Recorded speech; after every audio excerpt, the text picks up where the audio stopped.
કેમ છો વિદ્યાર્થી મિત્રો? મજામાં? હું પ્રિતેશ સર અને મારી YouTube channel Pritesh sir English જુનાગઢમાં તમારા બધાનું હાર્દિક સ્વાગત કરું છું.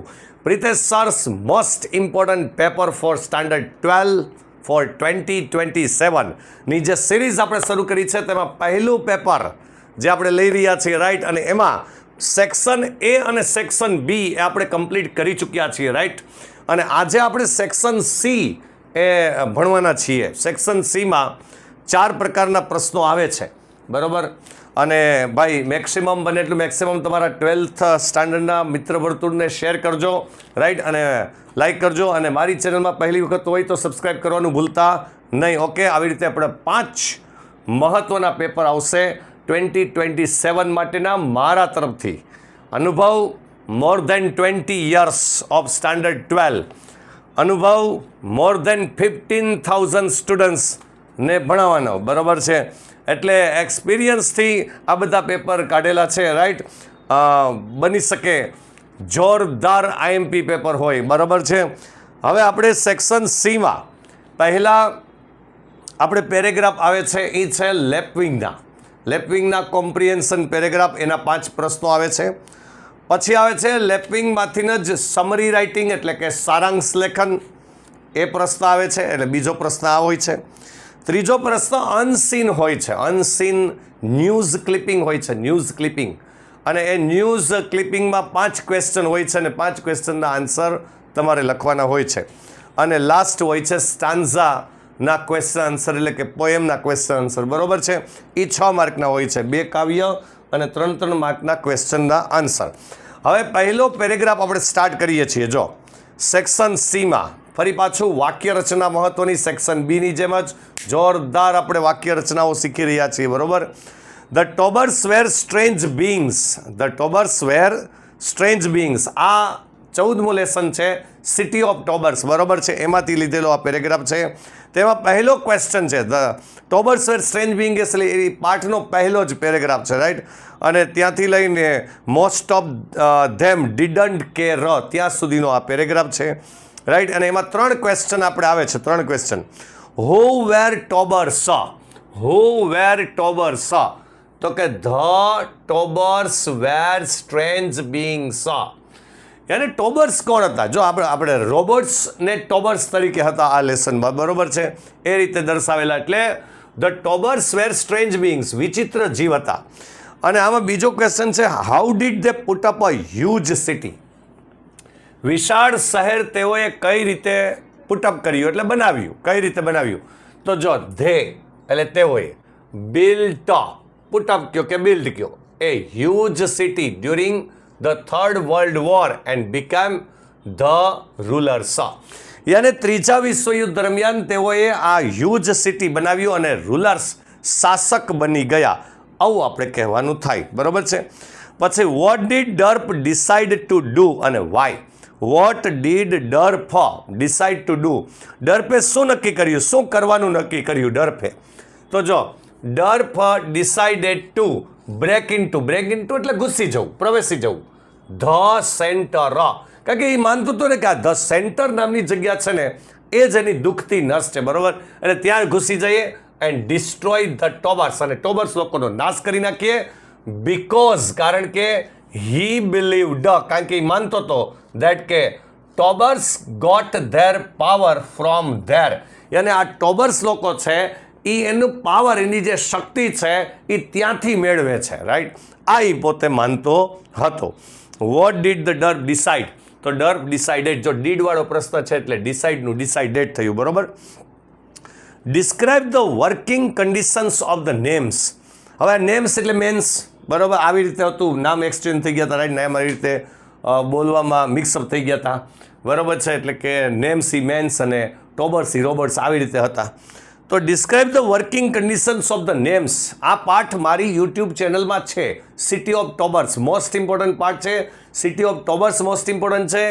પછી એક પાર્ટ છે કે how to kill by kindness, 17મું લેસન છે લેપવિંગનું, બહુ મહત્ત્વનું લેસન છે અને એ પણ મારી યુટ્યુબ ચેનલમાં છે. અને એક લેસન છે બચેન્દ્રી પાલવાળું, એવરેસ્ટનું લેસન છે 13મું, એ પણ મારી યુટ્યુબ ચેનલમાં અવેલેબલ છે, રાઈટ. તો એ ચોક્કસ જોજો, એ મોસ્ટ ઇમ્પોર્ટન્ટ છે, એ ચોક્કસથી જોજો. The names had to live and work in a huge factory. હવે describe the working condition. Working કન્ડિશનમાં શું? તો કે the names had to live and work in a huge factory like city. વિશાળ ફેક્ટરી જેવું શહેર હતું, ત્યાં એને કામ કરવું પડતું, ત્યાં જ રહેવું પડતું, under a silver roof. Silver કલરનું છાપરું હતું. They never so the sun. ક્યારેય સૂર્ય તો જોતા જ નહીં. And where focused to work as a slaves. અને એનું ધ્યાન કેન્દ્રિત કરીને એને રાખવાનું સ્લેવ્સ, ગુલામ તરીકે કામ કરવામાં જ. બસ બીજું કાંઈ નહીં, ગુલામ તરીકે કામ કરો, બસ આ જ વસ્તુ જાળવી રાખો. That's it. બરાબર, આવી રીતે હતું, ગુલામ તરીકે કામ કરવાનું. બીજો પેરેગ્રાફ એ જ પાઠનું છે, એ જ પાઠનો. બાકી હકીકતમાં હોય અલગ અલગ પાઠનો, પણ મેં આ પાઠ મહત્વનો છે એટલે 2 પેરેગ્રાફ એના જ મૂક્યા છે. But some names did care. પણ અમુક માણસોને કેર હતી. Names like Derp and his friends Krem and Nor. આ પેરેગ્રાફ છે, જેમાં પહેલો પ્રશ્ન છે હુ વોન્ટેડ ટુ એસ્કેપ. કોણ ભાગી જવા ઈચ્છતું હતું? તો કે ભાઈ Derp and his friends Krem and Nor wanted to escape. કોણ ભાગી જવા ઈચ્છતું હતું? ભાઈ બધાએ તો ગુલામી સ્વીકારી લીધી હતી, બધા લોકોએ. પણ ડર્પ હતો, તેના 2 ફ્રેન્ડ્સ હતા, ક્રેમ અને નોર. એની એવી ઈચ્છા હતી કે આ શહેરમાંથી આપણે ભાગી જઈએ. બસ આ વાત હતી. પછી from where did Tobors get their powers. કઈ જગ્યાએથી એને એનો પાવર મળતો હતો? ભાઈ આ તમારે PDF જોતી હોય તો મારા નંબરમાં મેસેજ કરી અને આ PDF તમે મંગાવી શકો છો. બરાબર છે? આ ક્વેશ્ચન પેપરની, રાઈટ? એ વોટ્સએપ કરજો એટલે હું તમને આપી દઉં PDF.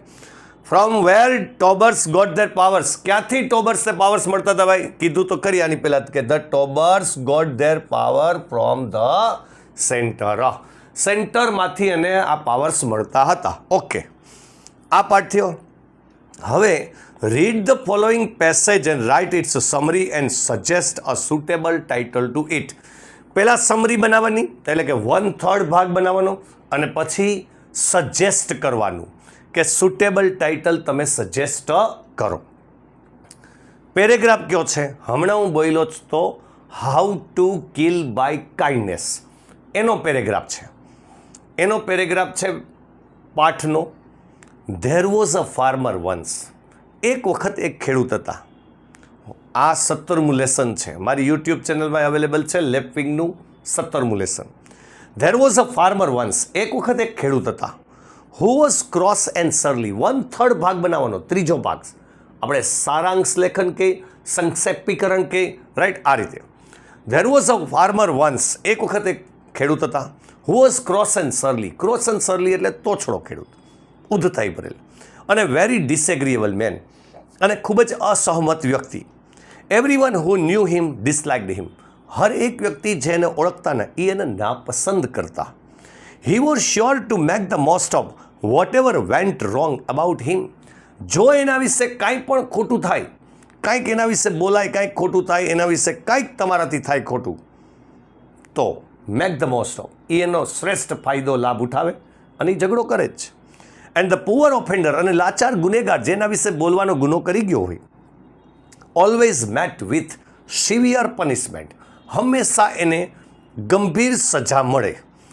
અને there was not a boy in all the neighbourhood. આખા પાડોશમાં એક છોકરો એવો નહીં હો કે who did not feel uncomfortable, જેને અનકમ્ફર્ટેબલ ફીલ ન થતું હોય, બીકું ન લાગતી હોય. બીક તો લાગે જ.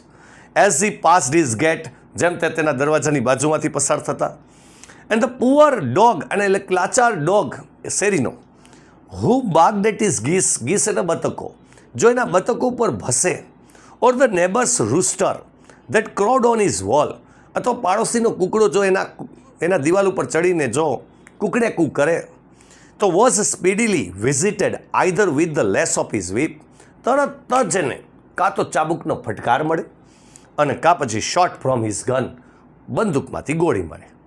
ધ વેરી કેટ, એક બિલાડી હતી શેરીમાં કે જે ધ વેરી કેટ, એ બિલાડી ન્યૂ હિઝ ફૂટસ્ટેપ્સ, એના પગલાંને ઓળખે. અને સ્લંક અવે ફ્રોમ હિમ. સ્લંક અવે એટલે ભાગી જવું. એમાં ટેરરમાં, ડરમાં ને ડરમાં એની પાસેથી ભાગી જતી. He was a complete pest. સંપૂર્ણ ત્રાસદાયક હતો. As much so to himself as to those about him. પોતે પોતાની જાતે એટલો ત્રાસદાયક હતો, જેમ પોતાના માટે એમ બીજાના માટે પણ હતો. એવરી ડે બ્રોટ હિમ સમ ફ્રેશ ટ્રબલ. દરરોજ એના માટે કંઈક ને કંઈક મુશ્કેલીઓ આવતી. And found him in a કન્ટિન્યુઅલ hot water. અને કન્ટિન્યુઅલ હોટ વોટરનો મતલબ થાય મુશ્કેલ પરિસ્થિતિમાં પોતાની જાતને એ જોતો, પોતાની જાતને હંમેશા મુશ્કેલ પરિસ્થિતિઓમાં જ નિહાળતો.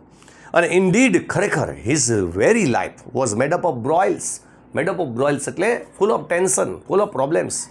પૂરેપૂરી સમસ્યાઓથી ભરપૂર એની આ જિંદગી હતી.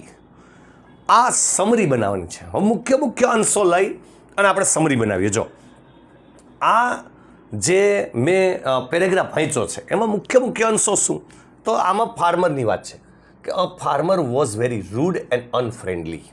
અનફ્રેન્ડલી બ્રેકેટમાં આપ્યું હતું લગભગ તમને ક્રોસ અને સરલીમાં. ફાર્મર છે ને ખૂબ જ રૂડ, ઉદ્ધતાઈ ભરેલ હતા અને અનફ્રેન્ડલી હતા. બરાબર છે. Everyone disliked him because, બધા એને નાપસંદ કરતા કારણ કે he punished people and animals for small mistakes. આ આપણી રીતે લખવાનું, જો થોડોક અર્થ સમજીને. મેં આ અર્થ સમજીને લખ્યું કે એ લોકોને, પ્રાણીઓને, બધાને નાની નાની ભૂલ માટે સજા કરતો, એટલે બધા એને નાપસંદ કરતા. બરાબર છે. બીજું, ચિલ્ડ્રન છે, ડોગ્સ છે, રૂસ્ટર્સ છે, ધ કેટ છે, વર અફ્રેડ ઓફ હિમ. આ બધા નથી ડરતા, બધા નથી ડરતા બીકોઝ કારણ કે એ પનિશ કરતો. એટલે હિઝ બેડ નેચર, એનો ખરાબ સ્વભાવ, કોઝડ હિમ કોન્સ્ટન્ટ ટ્રબલ.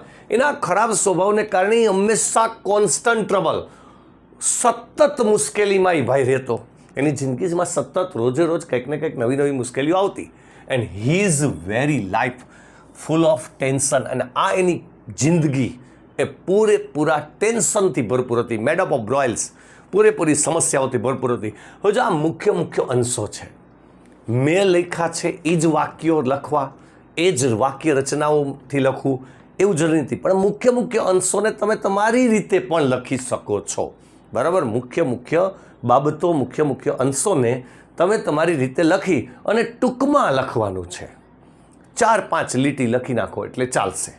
અને એમાં એક ટાઇટલ આપો. ધ સરલી ફાર્મર આપ્યું, ધ ઇલનેચર્ડ કે બેડ ફાર્મર આપ્યું. રાઈટ. 2 કે 3 ટાઇટલ આપી શકાય, 2 કે 3 ટાઇટલ આપી શકાય ઓર કરીને. બરાબર છે. આવી રીતે ટાઇટલ લખો. રાઈટ. આ આપણું સમરી રાઇટિંગનો પેરેગ્રાફ ખતમ. હવે મેં ન્યૂઝ ક્લિપિંગ નથી કર્યું કારણ કે ન્યૂઝ ક્લિપિંગ અનસીન આવે છે. બરાબર. એટલે અનસીનને તમે પેપર મગાવો ત્યારે પ્રેક્ટિસ કરજો. કારણ કે આપણે મેઇન જે વસ્તુઓ આવે છે, જે સીન, જે આપણે ટેક્સ્ટ બુકમાં જે છે, ગ્રામરમાં છે, આ બધી વસ્તુનું સોલ્યુશન લઉં છું. અનસીન તો આ મને નથી ખબર કે અનસીનમાં પેરેગ્રાફ કયો આવશે બોર્ડમાં. રાઈટ. એટલે ન્યૂઝ ક્લિપિંગ આપણે સોલ્વ કરતા નથી. ઓકે. હા, એટલે આપણે મહત્ત્વની વસ્તુઓ બધી સોલ્વ કરીએ છીએ, જેમાં એક ન્યૂઝ ક્લિપિંગ એક બાદ રાખશું કારણ કે અનસીન છે. એટલે ચાલો હવે read the stanza and answer the question. Stanza વાંચો અને ક્વેશ્ચન આન્સર દો. પહેલો સ્ટાન્ઝા છે the vapours rise, sunrise on the કાંચનજંગામાંથી છે. એમાં પહેલો ક્વેશ્ચન છે where is the snow. Snow ક્યાં છે? તો કે the snow is on the summits or peaks of Kanchenjunga બોલો અથવા ઓફ હિમાલયા બોલો. કારણ કે આખું હિમાલયની અંદર જ બર્ફીલું વાતાવરણ હતું ને, તો આ સ્નો છે એ ક્યાં છે? ઓન ધ સમિટ્સ એટલે શિખરો ઉપર, પીક્સ એટલે શિખરો ઉપર, કાંચનજંગાના શિખરો ઉપર બોલો અથવા હિમાલયના શિખરો ઉપર બોલો, હિમાલય પર્વતમાળાના શિખરો ઉપર. ચલો next. Find out the similar word of ancient. Ancient એટલે પ્રાચીન. હૌરી કેવાશે? ગ્લોસરીમાં આપ્યું છે તમને. બરાબર છે. હૌરી કેવાશે. What does the poet call Kanchenjunga. Poet કાંચનજંગાને શું કહે છે, શું કહીને બોલાવે છે? ડઝ વાળો ક્વેશ્ચન છે એટલે the poet calls Kanchenjunga as the Himalayas queen. કે આ તો હિમાલયની રાણી છે, આ તો હિમાલયની રાણી છે એમ કહીને બોલાવે છે કવિ. આ 3 ક્વેશ્ચન હતા શેમાંથી? પહેલા કાવ્યના સ્ટાન્ઝામાંથી. બીજો એક કાવ્ય છે એ 8મું કાવ્ય છે, ફોર યુથવાળા લેસન પછી જે રીડ છે ફ્રીડમવાળું. બરાબર છે. એમાંથી when the mind is without fear and the head is held high. આમાંથી છે. એમાંથી પહેલો ક્વેશ્ચન છે, ત્રણેયનો મિનિંગ જ કહેવાનો છે. જો what does the poet mean by saying the head is held high? ગર્વથી મસ્તક ઊંચું કરીને નીકળી શકે એવા કર્મો થતા હોવા જોઈએ. તો one should feel proud of one self. કોઈ પણ વ્યક્તિના કર્મ પ્રત્યે કોઈ પણ વ્યક્તિ પ્રત્યે પ્રાઉડ ફીલ થતું હોવું જોઈએ. બરાબર છે? તો એવા કર્મો થતા હોય તો થાય. Okay, next, what does the poet mean by saying tireless striving? Tireless striving એટલે અથાગ પરિશ્રમ. અથાગ પરિશ્રમ એટલે શું? તો કે everyone should do hard work with his own hands to achieve perfection, to achieve goal, to achieve perfection in his work. બરાબર છે? તેના કામમાં પરફેક્શન માટે સખત પરિશ્રમ તે પોતાના હાથેથી કરતા હોવા જોઈએ. આને ટાયરલેસ સ્ટ્રાઇવિંગ કહેવાય. બરાબર છે? આને ટાયરલેસ સ્ટ્રાઇવિંગ કહેવાય. What does the poet mean by saying where words come out from the depth of truth? શબ્દો છે ને સત્યની ગહેરાઈમાંથી આવવા જોઈએ. સત્યની ગહેરાઈમાંથી. આનો કહેવાનો મતલબ શું? તો કે people should speak the truth, follow the truth and practice the truth. યાને સત્ય બોલે, સત્યને અનુસરે અને સત્યની જ અમલવારી કરે, પ્રેક્ટિસ એ જ કરે. બરાબર છે? તો આ હતું આપણું section C, Pritesh sir's most important paper 2027 માટેનું paper 1 section C. Maximum share કરજો ભાઈ. 12મા ધોરણના ગુજરાતી મીડિયમના કોમર્સ અને આર્ટ્સના વિદ્યાર્થીઓ માટે છે આ, અને શેર કરજો મેક્સિમમ. અને સાયન્સના વિદ્યાર્થીઓને ભાઈ કામ તો આવે છે ABC સેક્શનમાંથી. બરાબર છે? ઘણું ખરું સિમિલર પૂછાતું હોય એ બધું કામ તો આવે છે. ઓકે, ચલો અહીં સુધી રાખીએ છીએ. PDF મને વોટ્સઅપ કરીને તમે મગાવી શકો છો. બીજા વિભાગો ન જોયા હોય તો પહેલાં જોઈ લેજો. A વિભાગ છે, B વિભાગ છે, રાઈટ? સેક્શન A, B અને C, અને હવે સેક્શન D આવશે. બરાબર? ગ્રામરનો પૂરેપૂરો વિભાગ આવશે. Right? Have a nice day. Good bye. આવજો. ટાટા.